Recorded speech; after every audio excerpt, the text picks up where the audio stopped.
আসসালামু আলাইকুম। দেশের বিভিন্ন স্থানে পরীক্ষা স্থগিত প্রসঙ্গে আজকে কথা বলবো।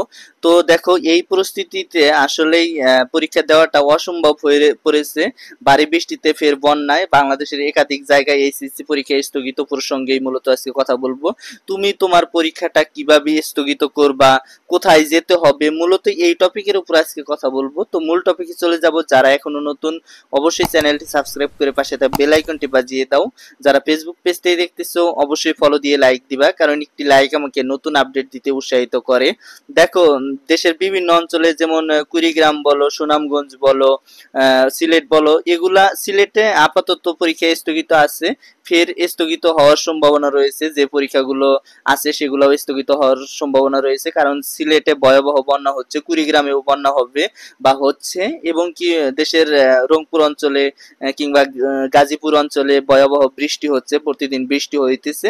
এখন তুমি চাইলে তোমার পরীক্ষাটা স্থগিত করতে পারবা, কারণ এই যে এখানে স্থগিত হচ্ছে কিন্তু উপজেলা পর্যায়ে। দেখো, 2 তারিখে যে পরীক্ষাটা স্থগিত হলো সেটা সুনামগঞ্জে 2টা উপজেলায় পরীক্ষা স্থগিত হয়েছে। এখন তারা যেভাবে স্থগিত করেছে, তাদের ওখানে বৃষ্টিপাত ছিল। বৃষ্টির কারণে উপজেলার যে কর্মকর্তা আছে, শিক্ষা অফিসার, সে কিন্তু এই পরীক্ষাটা স্থগিত করে দিয়েছে।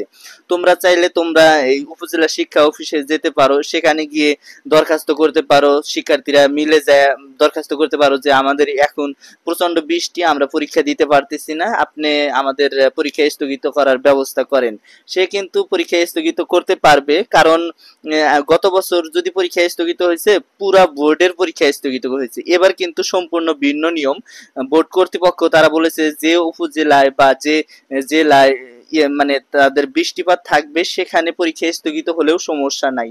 সেক্ষেত্রে বলা যায়, তোমার উপজেলায় যদি মানে বৃষ্টিপাত থাকে, সেক্ষেত্রে তোমরা দরখাস্ত করতে পারো, তোমরা ওই শিক্ষা অফিসে যেতে পারো বা জেলা পর্যায়ে যেতে পারো।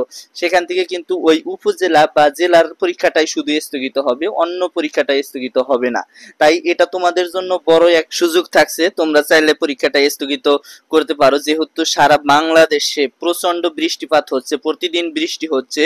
আসলেই এই টাইমটাতে তাদের পরীক্ষাটা স্থগিত যদিও করা উচিত ছিল, তারপরেও তারা স্থগিত করে নাই। কি জন্য করে নাই তারাই জানে। তো তোমাদের যদি পরীক্ষায় স্থগিত করে, অবশ্যই তোমরা ওয়েবসাইটের মাধ্যমে আমরা জানতে পারবো, আর ওয়েবসাইটের মাধ্যমে আমরা জানতে পেলেই তোমাদেরকে সাথে সাথে জানিয়ে দেওয়ার চেষ্টা করব।